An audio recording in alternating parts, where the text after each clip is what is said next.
Hello YouTube and welcome back to Castle of Random. It's your boy, Random, and another day, another Marvel Rivals video. But I'm not gonna bother you today with no gameplay. Today we're speaking about leaks that have came or surfaced for Season 1, the upcoming season for Marvel Rivals. I'm not gonna make this intro longer than it need to be, but crazy things are coming to Marvel Rivals, so stay tuned if you want to find out what exactly is happening. And yeah, let's jump into the video, shall we? So first up, I stumbled upon this website. I'm gonna link it down below if you want to read it for yourself. But I stumbled upon this website, and here are so far the leaked heroes that should be upcoming into the season 1 of Marvel Rivals. So the league heroes are Ultron, which we already know, Mr. Fantastic, Sue Storm, Human Torch, The Thing, basically the whole cast of the Fantastic Four. I mean, it makes sense since Victor Von Doom has been announced that the Fantastic Four will be as well, and we also recently had leaks.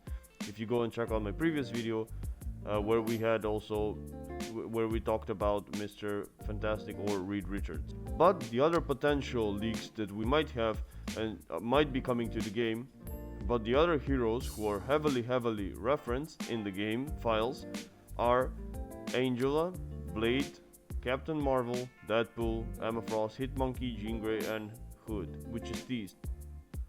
But in the meantime, let's focus on the ones that we have currently. So first off, we have Ultron, which is one of the characters we know most about. We know he's a 2 out of 5 hero difficulty, and he's also strategious, which we also knew. But it will be very cool to see him. As you can see, Marvel Rival leaks. Huge shout out to him. Look at this imagery of Ultron. Looks sick. Can't wait to try him out. I'm sure that he's gonna be a good hero. Especially, I'm looking forward to the little Easter eggs that should be in the game when it comes to him and Iron Man interaction, or mostly with the Avenger cast. Since I discussed this in a previous video, and I will link it right here so you can check it out, I'm not gonna dive too much when it comes to Ultron and Mr. Fantastic because we talked about both of them in a previous video. So I'll just quickly summarize. We have his ultimate Rage of Ultron, which is summons drones that can damage or heal. I also went in depth there how they might act when this ability is cast, and also his other abilities. So if you want to check it out, watch it here. We have his movement ability, which is pretty much just like Iron Man's flying thing so far. We have his ability 1 imperative match, which is a giant drone, something like a Zenyatta ball from Overwatch. It's gonna be healing now. I'm sure it's gonna have health that you can destroy it, but other than that, it's pretty much the same thing. Then we have Firewall, which summons drones to grant bonus health abilities within range, so like something like a field. We have his passive, which is to jump to fall slowly, and his regular firing beam. So as you can see, Ultron is set to arrive in Season 1 according to multiple leakers, so we could be seeing him as early as January. And we know that Season 1 has been announced on January 6th so far. If you go on the official Marvel Rivals Discord, you'll see it. So yeah, other than that, now we're moving on to Mr. Fantastic, who's also been entirely leaked. He's gonna be a duelist. We haven't had enough of those. Now, if you ask me, Hela, Hawkeye, and basically just the both of them can buzz off. It would be nice to see some different meta, and I'm assuming that Ultron should bring about a different meta as well as Mr. Fantastic, so hopefully we'll see some switches there. We also talked about our boy Mr. Fantastic in my previous video, so I'll just quickly show you the imagery. So we're just gonna quickly show the image, which is, as you can see here, we have his abilities: Brainiac Bounce, Leap and Smash, knocking back enemies within range. So upon hitting an enemy, leap again to up to 6 times. So this is Bucky all over again, another PTSD character for you to enjoy. Then we have his left shift, which is reflexive rubber, stretch body to absorb damage before launching stored damage into targeted direction. So this is Captain America's shield. If you didn't know, Captain America's shield also reflects some of the ultimates, like Iron Man, so enjoy that. Now, how much will this reflect? Is it gonna be just projectiles or anything? We'll yet to see. Again, I discussed it previously. Flexible elongation, select the target area, dash at it, dealing damage, and bonus health to allies. Again, very broken sounding. And we have his right click, which is rubber grip, extends arm forward to entangle his enemies, then press left click to select and yank 2 more enemies. Bucky is gonna be completely irrelevant, or many. I think this is gonna be like, when it comes to the top ranks, this is gonna be a little heavily banned character. And then we have his passive. Skills generate elasticity, boosting attack power, reaching full elasticity, triggers an inflated state that restores health and boosts even more damage. As you can see from the bottom image, like, he's gonna be very bulky looking, but yeah, that's pretty much about our boy Reed Richards. Now we're moving on to the Invisible Woman, Sue Storm. The Invisible Woman has also been leaked, but we have nothing on her, apparently, but we managed to dig out something here, and in here we have the Invisible Woman, also known as Sue Storm. Now, her abilities are pretty much unknown, but now we'll dive into them and we'll discuss them. So, she's gonna be also a healer, which is to be expected, a strategist with 225 health, which I believe this is the lowest a hero has been on health. Unless I'm mistaken, do let me know, but I think this is the lowest character we had so far. First off, we'll start with her light bending, which is her passive ability. So, whenever Sue or her allies uncloak from invisibilities, enemies that are further from 10 meters are not able to hear or see them. Okay, if Sue or a cloaked ally are within 5 meters of an enemy, they will immediately uncloak. So when it comes to pushing or trying to evade, certain characters like Iron Fist, Psylocke, or even Wolverine, this is gonna be a nice workaround. Although if it's too close, it will be alerted. But I think it might be too late. It also might be good for comebacks to not be able to push them back, even from the tank side. Sue generates 1 shield charge every 3 seconds and can contain up to 4 chargers. So she has that mechanic as well, which we'll see what it might be. We have her Psychotic Disc, which is her primary attack, and it has 12 ammo. Fires a projectile that travels at 55 meters per second, dealing 25 damage on impact, and explosion 25 with 2.5 radius. So something similar to Magneto's bombs, or his primary attack, which is interesting. Then we have Telekinetic Shield, which is her second one, and it consumes 1 shield charge, which I'm assuming because in her passive it explained she has 4, so this means it consumes 1 charge per use. Now, does it have cooldown? We don't know. It might be. Surrounding an ally with a shield that protects up to 75 damage, lasting for 3 seconds. While protecting the ally, he receives 50 healing per second. If the shield expires and the health has not been reduced below 25, the health will be transferred to the protected ally as blue armor. Given the fact that it mentioned it's 3 seconds it lasts, so I think it's gonna be a cooldown between those 3 seconds. So that would be the cooldown, but other than that, this ability is again similar to Magneto's shield, but the only difference is this heals, and the remainder healing will be transferable as armor. Next ability is Deceive, which is her left shift, an 8-second cooldown ability. Cloaks into invisibility, granting 10 movement speed and 15 health per second, or healing per second. Lasts until Sue again, the English is a bit broken on this translation, but I'm not the one talking. Lasts until Sue uses any abilities or attacks. Cooldown starts once Sue is out of invisibility. Okay, so she has like a permanent cloak ability, which gives you speed and healing, and until you attack or do anything, you basically can do. This is gonna be a good thing for scouting, if you can if you can do any scouting, this would be a nice way to circumvent any possibilities or also avoid getting killed by flanking DPSs. Then we have Deception, her second E ability, which is cloaks an ally into invisibility, granting them 10% movement speed and 20 health per second, less until they use any attacks or abilities. Again, so this is the same ability, but it's only for your allies. It also heals a bit more, so which is just like 5+, nothing crazy but interesting.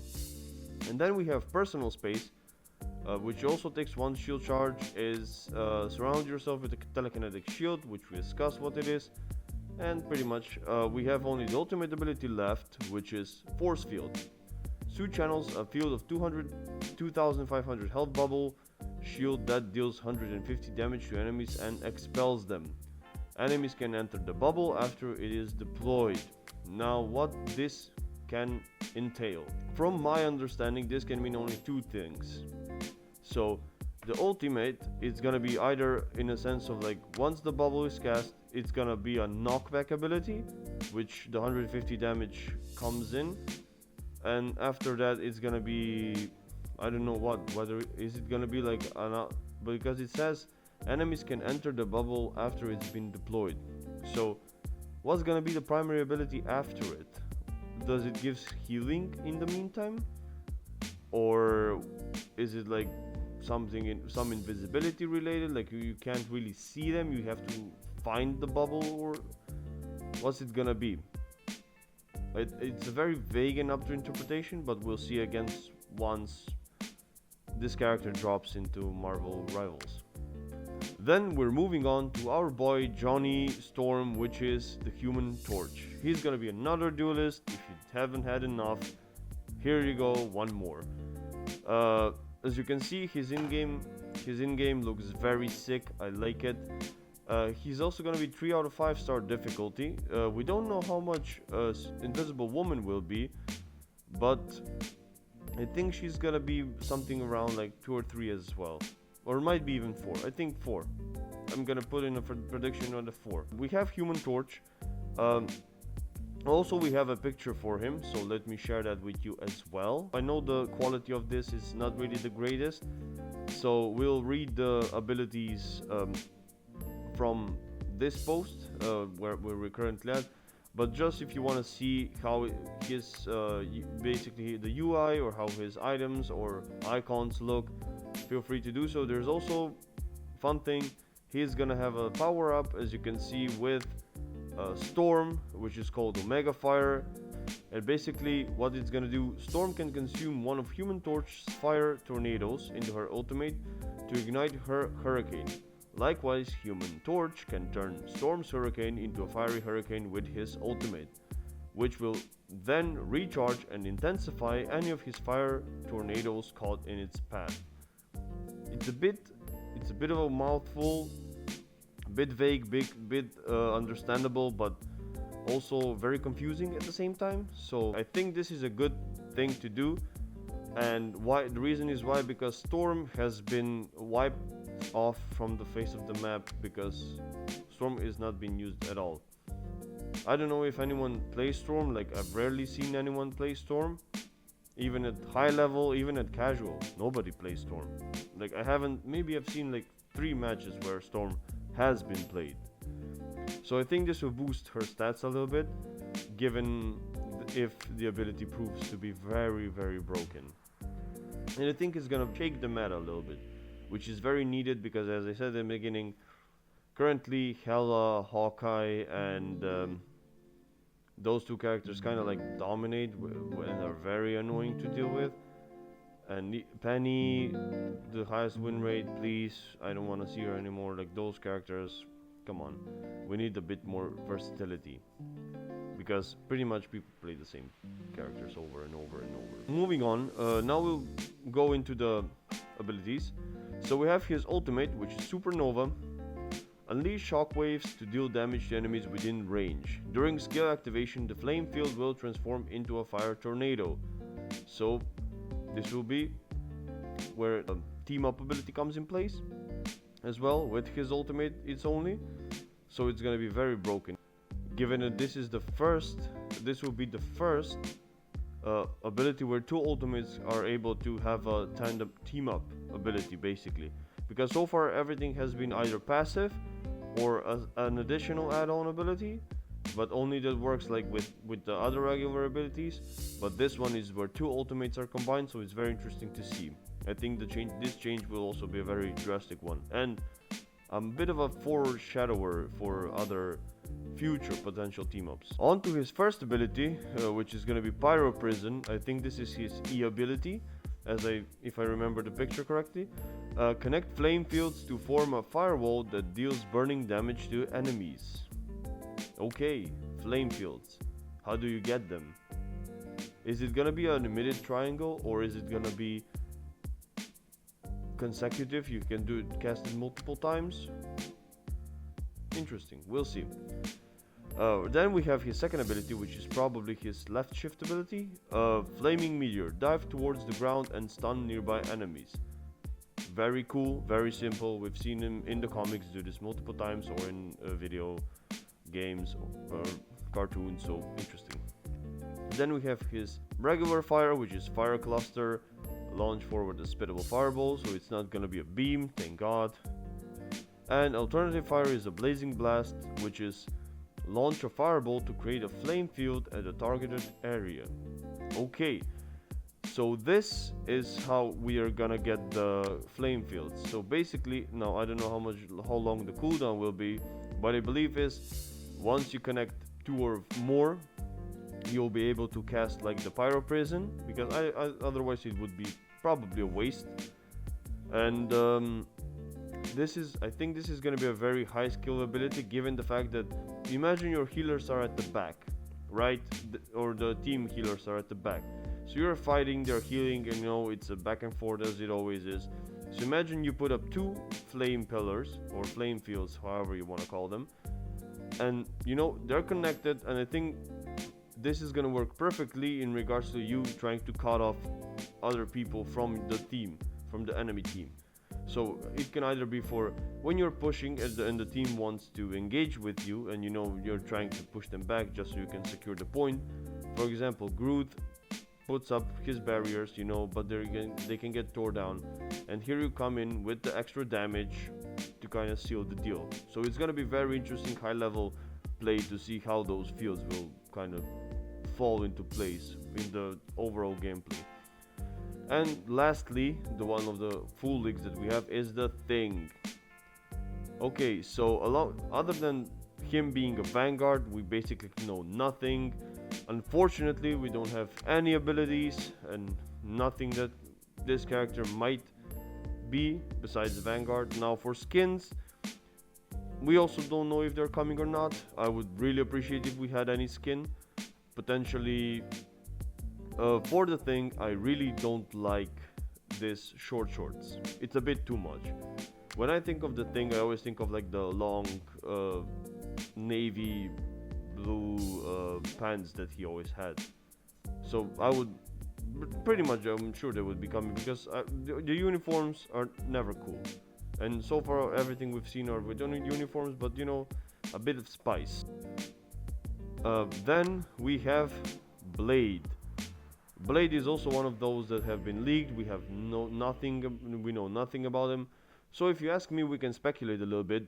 He's probably going to be also a duelist. Something tells me Marvel Rivals is very heavily influencing people to play DPSs or duelists, but I'm just gonna call them DPSs because it's easier for me. They're very heavily like influencing people to play DPS. A lot of the characters, as you can see, out of the characters so far, 3 have been duelists, and 1 healer along with Ultron. I'm gonna count them as 2, and 1 Vanguard or tank. You tell me if I'm wrong or not. Maybe we'll have a season where there's gonna be a lot of tanks or Vanguards or just a lot of healers, but for now it seems like again probably because the cool heroes that people want to see are also gonna fit into that category, because you cannot really make Spider-Man into a healer now, can you? Or a tank. So it's kind of like a luck of the draw. Anyway, this 3D model, very cool. He kind of looks like Wesley Snipes. Again, we also have another characters like Angela Hitmonkey and Captain Marvel who have been references. So the reason why they've been also speculated is because Erika Lindbergh, the actress who played Captain Marvel in several games, has started following the Marvel Rivals Twitter account, which could mean something, but also, it can be a lot of bullshit. So, Then moving on, another leak is called Fumo Leaks also found that Emma Frost and Jean Grey are in the files. According to Fumo Leaks, Miller Ross also teased the Hood possibility coming into the game ahead of Marvel Rival full release. The Hood has also been announced. Now if you look at any images, unfortunately we don't have any. If I find any, I'll put them up for you to see. But so far we have that, and we also have a potential MODOK. Now for MODOK, I don't even know the character. I know him from Marvel vs. Capcom, the fighting game Infinite. I know him just like that, nothing else. But do I really want to play him? He's probably gonna be either tank or strategist. And we have Deadpool, which is for sure gonna be duelist. I wanna see some fourth wall breaking shit. And the interactions with Wolverine, I want them to have references to the recent movie that we've seen. I'm sure you all enjoyed that movie because it was amazing. But that's pretty much it. Thank you guys so much for watching this video. I hope you enjoyed it as much as I did recording it. Consider liking and subscribing and helping out the channel. That would mean a lot to me. Let me know, who do you expect to come to Marvel Rivals? Who do you want to see? Let me know. Thank you so much, and till next time, I guess.